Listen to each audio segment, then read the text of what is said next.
ना मृगम न मानुषम, पशु भी नहीं मनुष्य भी नहीं। वरदान ही ऐसा है, ऊपर सिंह है, नीचे हाथ भी, इतने बड़े बड़े ना, पकड़ा मारा बात खत्म हो गई। मारने का ज्यादा वर्णन है सुन। उनने फाड़ आयाते निकाली, गले में डाली और लक्ष्मी जी को भेजा।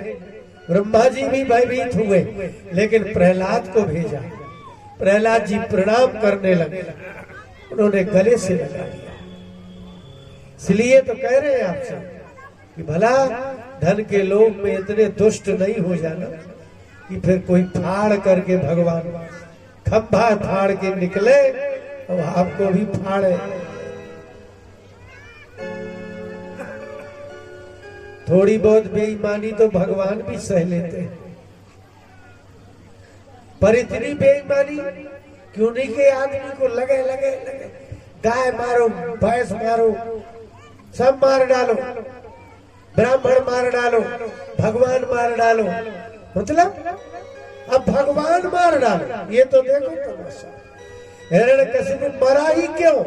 क्योंकि उसने कहा कि भगवान मार डालो। उसने इतना पागलपन आ जाता, भले हमें कोई मार ही नहीं सकता। अरे प्यारे, बेईमान बनने में ज्यादा लाभ नहीं है, क्योंकि आदमी जब दुष्ट मरता है तो उत्सव मनाया जाता है। बात अलग है कि मुंह पर न कहा जाए। अब कोई महात्मा होगा तो कहो मुंह पर कह दे। इसलिए कहते हैं कि घर में भी इतना न करो कि लोग ऐसे गौर करें कि हे भगवान आज मर जाएगा, कल मर जाएगा, अभी मर जाएगा। आपके मरने की प्रतीक्षा करें लोग, इतना घर में परेशान मत करो।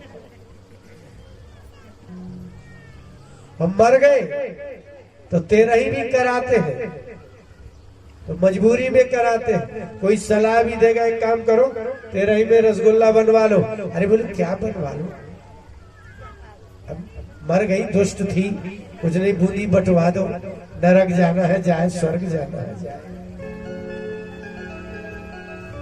इसलिए महात्मा कहते हैं कि भैया अच्छे से जियोगे तो 80 साल मजा आएगा, और यदि बुरा जिया तो मुश्किल से 2 4 10 साल। प्यारे साधु जीवन जीजा, आप तो जिनको बहन देते हो उसको जीजा कहते हो ना? क्यों कहते हो जीजा? हम लोग बचपन में खेलते थे तो पता है, 2 भाई लड़ जाए तो एक सामान में 2 भाई लड़े, चिल्लाए, रोए, मम्मी मम्मी, अम्मा अम्मा, बहू बहू, दद्दा दद्दा चिल्लाते हैं। तो बड़ा भाई को कहेगी माँ, बेटा तुम बड़े हो, दे दो, छोटा भैया है। तो क्या कहता है? ले खा ले जीजा, कहता है। यह तो जीजा कहता है या मरजा कहता है? ले खा तो ले, मर जा, ये ले खा ले जीजा। जिनकी शादी नहीं होती वो अधमरे होते हैं, तो अपनी बहन दे करके साला कहता है ले जीजा।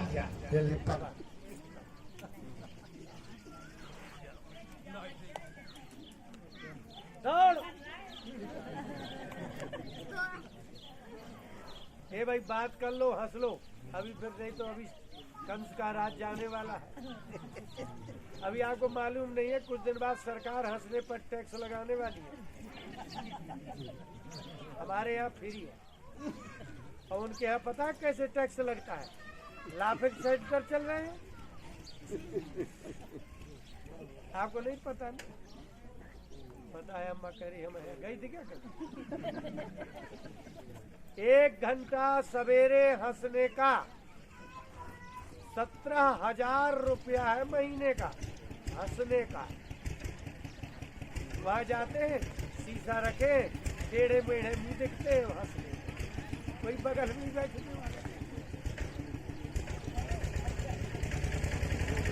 हमारे यहाँ फ्री है, हंसो। चलो बात कर लो, फिर बाद में समझ जाओ।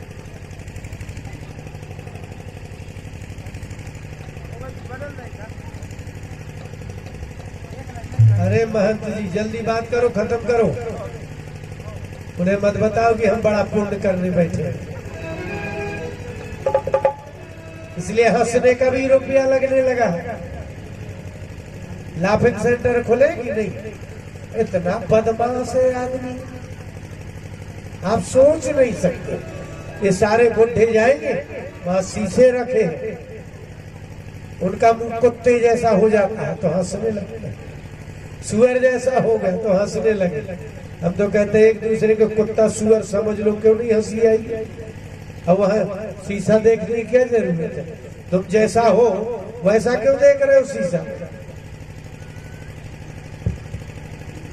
हमारी झांसी में कथा हो रही थी खुदसराय में, सवेरे सवेरे हम वहीं रुके तो आए लोग, सेठ लोग मोटे ताजे, और हमारे मंच के वहां खड़े होके ऐसे हंस रहे थे। मैं कहा ये पखौरा हिलाने से हंसना होता है, बनिया को हंसी नहीं आ सकती। बेईमान कहीं हंसता है? हंसते हैं हम जिसको कोई न चिंता हो, न किसी को सताया हो, न किसी के साथ बेईमानी की हो, उसके जैसा भला हंसता कौन है? बेईमान नहीं हंस सकता। अरे प्यारे साधु जीवन जी जा,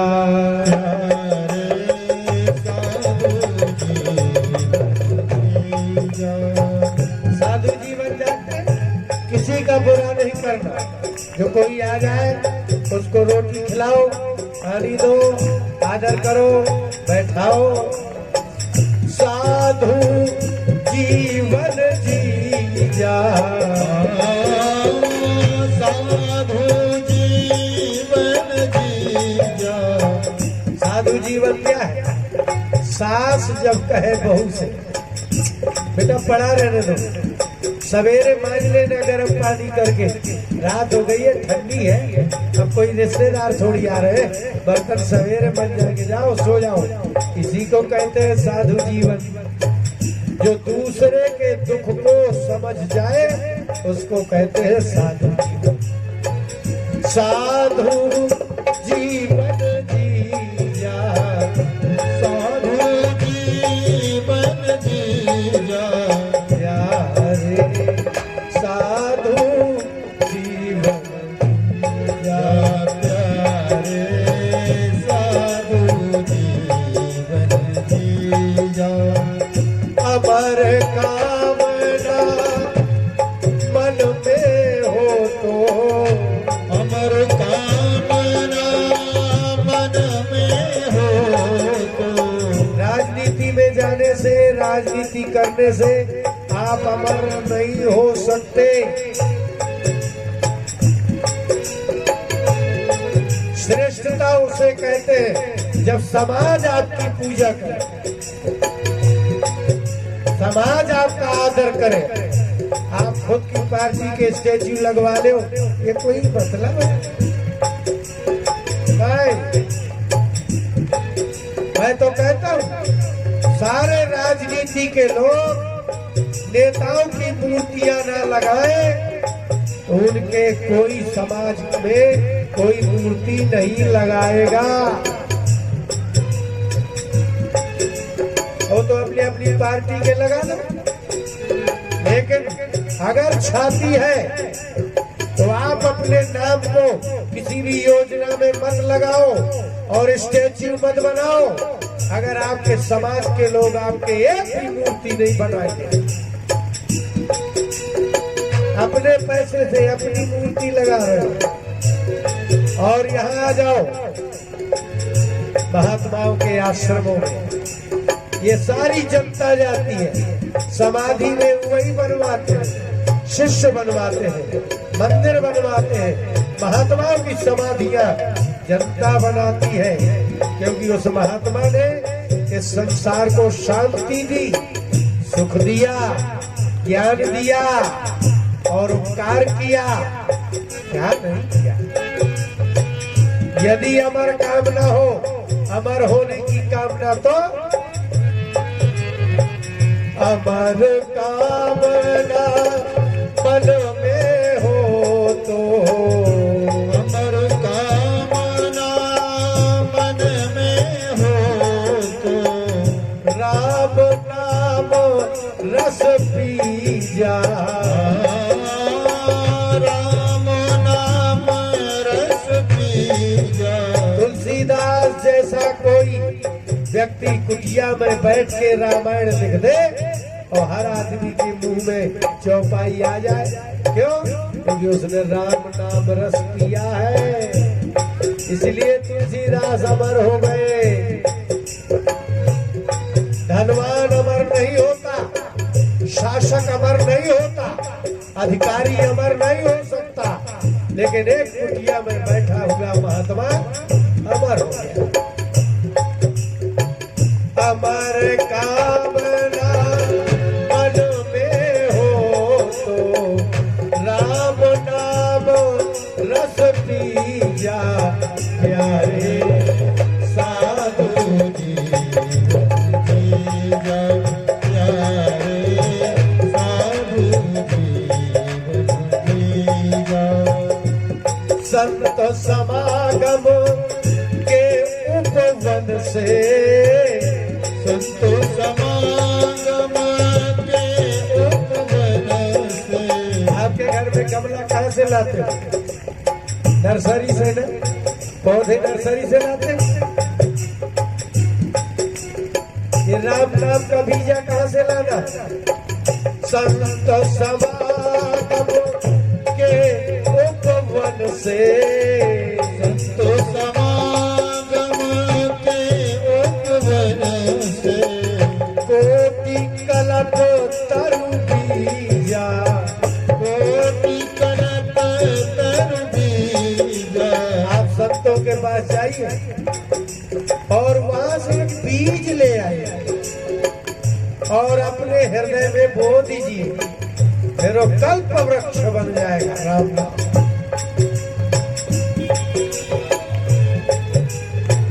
संत समागम के उपवन से, कोटि कलप तरु बीजा, अरो साधु जीवन जीजा, प्यारे साधु जीवन जीजा। घर में साधुओं जैसा जी के देखो। छोड़ जगत के पाहन मंदिर, छोड़ो जगत के पावन मंदिर। ये देखो राम जी के मंदिर में आप जाते हो ना, यहाँ मत जाओ तो चलेगा। मन मंदिर में भी जा, मन मंदिर में भी जा। हमने सुना शास्त्रों में लिखा है, रामायण की चौपाइयों में लिखा है, सबके हृदय को सतरा घुराया। तुलसीदास जी की घोषणा है, वो सबके हृदय में रहते। मंदिर में राम रहते हैं तो हमारे मन में भी रहते। छोड़ जगत के पाहन मंदिर, मन मंदिर में भी जा, मन मंदिर में भी जा। प्यारे साधु जीवन जीजा, प्यारे साधु जीवन जीजा, प्यारे साधु जीवन जीजा। जो ब्रजपाल फिरे तू दर दर, जो ब्रजपाल फिरे तो दर दर।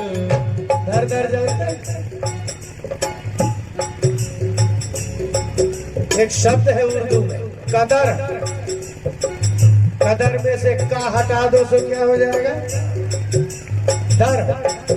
अब आप दुकान में चले जाओ, इस दर का अर्थ होता है बनिया के यहाँ। दर माने मूल्य, लिखी रहती है कि नहीं दर। हम भी 11 फेल है, ऐसी बात थोड़ी है।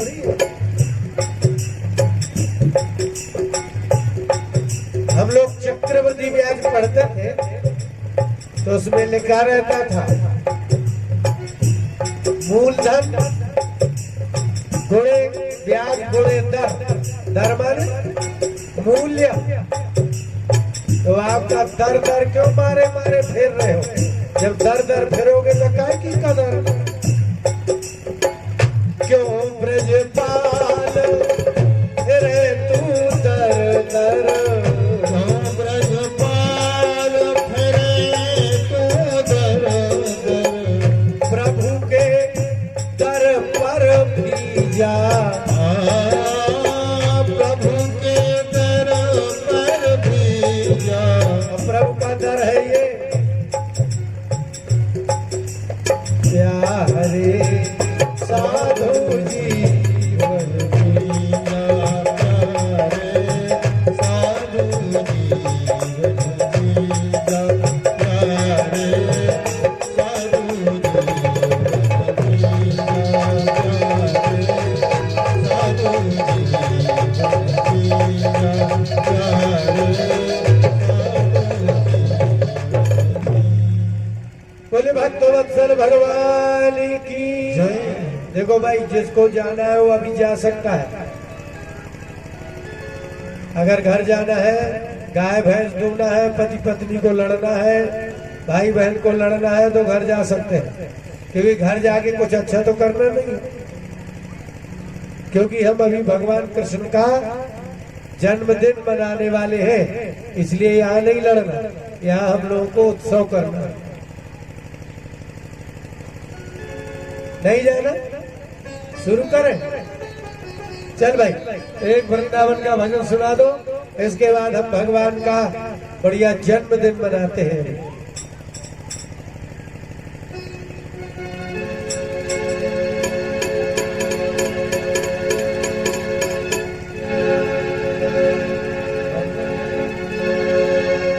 श्री राधे राधे राधे कहने की आदत सी हो गई है। राधे राधे राधे कहने की आदत सी हो गई है। राधे राधे राधे कहने की आदत सी हो गई है। हमको तेरे नाम में बहने की, हमको तेरे नाम में बहने की आदत सी हो गई है। राधे राधे राधे कहने की आदत सी हो गई है। राधे राधे राधे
राधे राधे राधे कहने की आदत सी हो गई। राधे राधे राधे कहने की आदत सी हो गई है। राधे राधे राधे कहने की आदत सी हो गई। बोले भक्तवत्सल भगवान की जय। कैसा समय होता है, भगवान बिना दुष्टों के नहीं आते। पहले दुष्ट चाहिए। मैं तो कहा करता हूं कि जितनी ज्यादा नीचता हो इस संसार में उतनी जल्दी भगवान आए। सिद्धांत है। भगवान आपको मिलेंगे ही तब जब सारे संसार में दुष्ट हो जाए।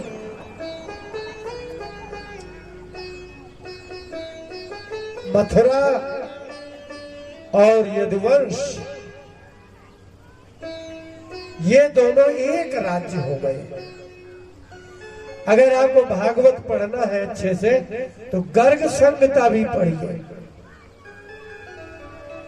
उसमें सबके पूर्व जन्म का वर्णन है।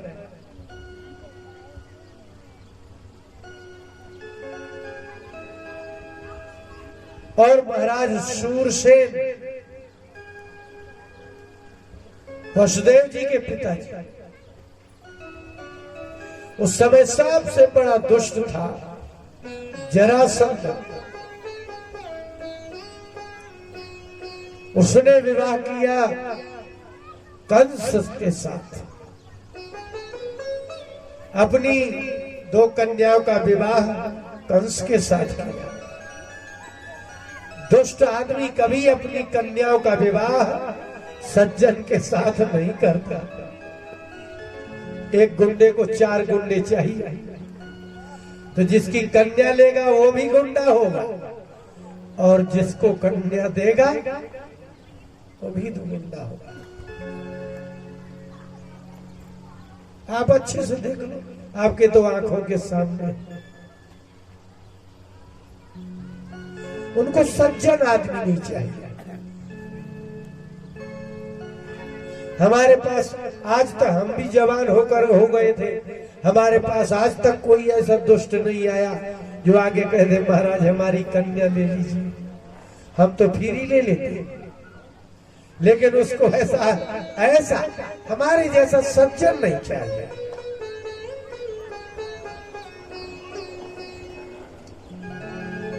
इसलिए जरासंध उस समय का सबसे बड़ा दुष्ट था। उसके 2 कन्याएं थी, एक का नाम अस्ति था, एक का नाम प्राप्ति। और कंस की बड़ी विशेषता थी, क्योंकि जिसको भगवान ही मार सके वो कोई मामूली आदमी होगा। वो आपके जैसा थोड़ी होगा कि एक रिवाल्वर मारा तो मर गए, मिसाइल चलाई मर गए। जिसके लिए भगवान आए वो तो वो होगा कि सारी मिसालें खा जाए और न मरे। जो भगवान आते ही उसी के लिए है जो संसार में आग से भी न मरे। अब डबल हो गया जरासंध का राज्य। और कंस ऐसा था, गर्ग संहिता के अनुसार ये युवा अवस्था को प्राप्त हुआ, दिग्विजय करने गया, पहलवान से मिला, राजा से मिला और बोला युद्ध करो, यदि तुम हार गए तो जीवन भर तुम हमारे पास रहोगे, और यदि हम हार गए तो हम रहेंगे। स्वीकार कर लिया, युद्ध हुआ, कंस जीत गया। जाने कितने दुष्ट कंस के पास थे।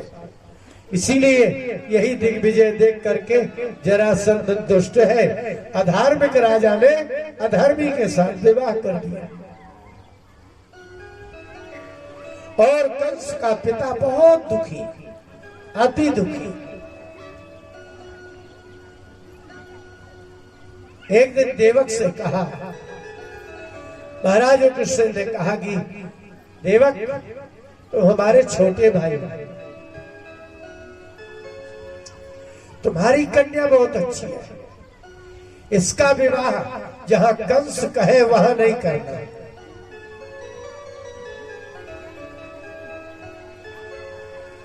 जहां हम कहे वहां करना, क्योंकि दुष्ट जब भी बताएगा तो किसको बताएगा? बोले इस समय महाराज सूरसेन के पुत्र वसुदेव हैं, उनसे अच्छा कोई नहीं, जिसने कभी झूठ ही नहीं बोला। कंस भी उनकी बात पर विश्वास करता था कि वसुदेव जो कहेंगे वो सत्य कहेंगे, और उनके साथ विवाह निश्चित हुआ। तो कंस ने इस लोभ से हाँ कह दी। चाचा की लड़की की, उनकी देवकी उनके पितृव्य कन्या है। पितृव्य संस्कृत में चाचा को पितृव्य कहते हैं, पिता का भाई। ये सोच के कह दिया कि वसुदेव की वाणी में सत्य है, वो जो कहते हैं वो हो जाता है, इसलिए समय आने पर इनका उपयोग कर लो। विवाह हुआ।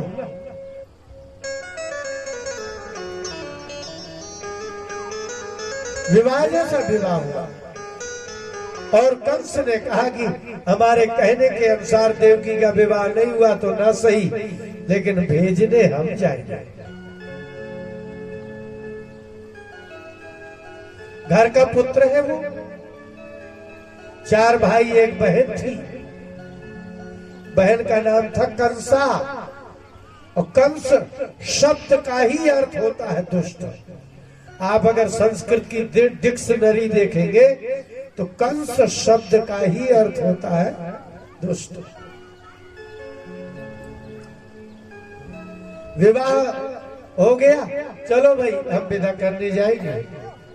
चले, लेकिन सिद्धांत ये है कि अग्नि जिस लकड़ी में प्रकट होता है, पहले उस लकड़ी को ही भस्म करता है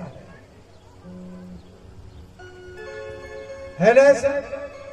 आप रोटी बनाते हो, लोहे में अग्नि ऐसे करो, लेकिन अग्नि रुकता नहीं है। लोहे में भी आग है, पत्थर में भी आग है, लेकिन अग्नि को रोकने की शक्ति उसी में है जो अपने आप को राख कर देता है।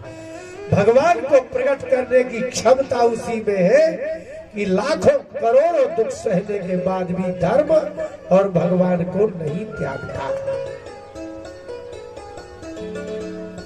इसे थोड़ी जिस अग्नि जहां उत्पन्न होगा उसको दुख देगा वो। भगवान जहां होंगे पहले उसको दुख उठाना ही होगा। जैसे ही चले बाहर, भगवान ने कहा, आकाशवाणी हो गई। ये बड़ी प्रसिद्ध बात है।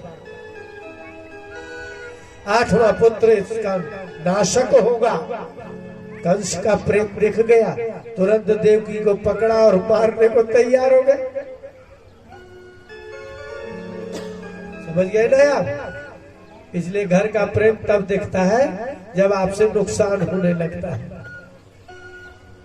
I love you, I love you उसी दिन पता चलता है जब रुपया कम हो जाते हैं। या कोई केस में फंस जाओ तो पत्नी कहती है कितने साल बाद छूटेंगे? बोले 10 साल की सजा हुई है। बोले तो मैं क्या करूंगी? तो दूसरी शादी कर लेती है। दुष्टों के यहाँ धर्म और कर्तव्य नहीं होता। भोगी के यहाँ कर्म कर्तव्य नहीं होता। कंस ने कहा मैं जाऊंगा, सबसे प्यारी बहन है मेरी देवकी, लेकिन जब घोषणा हुई इसके 8 साल ही बचोगे तुम। 8वां पुत्र मार डाले का मतलब 8 साल, 1 साल में 1 बच्चा, 8 साल में 8 बच्चे, 8 में आएंगे कृष्ण। लेकिन भगवान ने कहा कि तुम धोखे में पड़ गए। हम 8वां ही मारेगा, लेकिन 8वें साल में थोड़ी मारेगा। 11 साल के हो गए भगवान तब मारा। 18 साल की आयु, बहुत प्रयास किया, देवकी को मारने को तैयार हुआ। वसुदेव जी ने कहा समस्या क्या है? बोले समस्या इसके बेटों से है। बोले बेटे हम तुम्हें देंगे। बोले लेकिन आप हमारे यहाँ रहो। और वह उसको कारागार में डाला और उनका पिता उग्रसेन बोला उसको भी डाल दिया और 6 बालकों को मार दिया। 7वां शेषनाग हुए। मध्य में ही भगवान ने उसको ले जा करके वसुदेव की पत्नी थी 6 पहले से उसके गर्भ में पहुंचा दिया। रोहिणी के गर्भ में 8वें में भगवान आए। क्या कहना, शांति, भादव का महीना, अंधेरी रात के 12 बजे भगवान ने कहा देखो काले काम करने के लिए काली मां तो चाहिए। आपको मालूम है जब राजनेताओं को विरोध जताना हो तो कौन सा झंडा दिखाते हैं? क्यों? काला ना। लेकिन जो निर्णय देता है उसको भी काला कपड़ा पहनाते हो आप।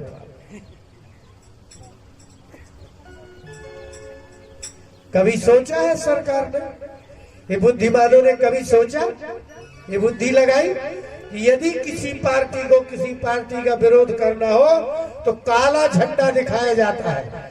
तो विरोध का प्रतीक आपका काला झंडा, तो वकील का भी कोट काला और जज का भी कोट काला, यहाँ तक कि टीसी का भी कोट काला। माने ये क्या है? ये विरोध है कि नहीं? कभी तो इनके कपड़े पर विचार करते हैं।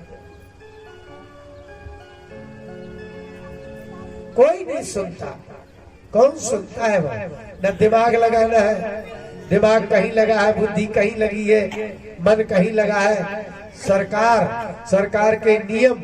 आज हमने कहा देख रहे थे, भोजन करने गए, टीवी में देखा 21 साल बाद निर्णय आया है।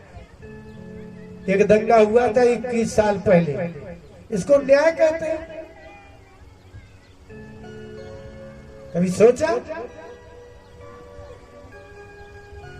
बस इसी का नाम कंस का जैसा राज्य है जहाँ विवेक नहीं है, बुद्धि नहीं है। माने 21 साल में 20 जज चले गए, 25 जो वकील चले गए, तब तक तुम्हारे गवाह मर गए, रुपया में बदल गए। अब कौन सा जजमेंट हो गए? 20 साल जिसकी छोटी सी, वो भी 10 आदमी मर गए, इसका निर्णय 20 साल बाद होगा। तो क्या जिनके आदमी मर गए उनको पैसा देंगे क्या? इसलिए वो काला कपड़े पर बदलाव होना चाहिए। जिसके न्याय का और विरोध का दोनों का एक ही चिन्ह हो, उसका न्याय न कभी अच्छा हो सकता, न शुद्ध हो सकता, न समय पर हो सकता। क्योंकि काला का मतलब ही गलत है। तो इसका मतलब वो जो जज बैठा वो भी गलत करेगा। विरोध का भी काला है, वकील भी काला, सब काला। कुछ सोचो। बस आपको सब कथा मालूम है। भगवान प्रकट हुए, देव की वसुदेव ने बड़ी प्रार्थना की और इसके बाद स्तुति कल सुनाएंगे। और भगवान को लेकर के वसुदेव जी चले, गोकुल पहुंचे। वहां भी महामाया थी। महामाया को लिया, कृष्ण भगवान को सुनाया नंद के यहाँ, और आकर के सीधे आए। कंस आया। कंस ने सुना कि बालक हुआ है, रोई माया। आए, हाथ से पकड़ा, ऊपर चली गई। बोले कहाँ? माया कहीं किसी के पकड़ में आती है? माया के पकड़ में जीव आता है, माया कहीं पकड़ी जाती है?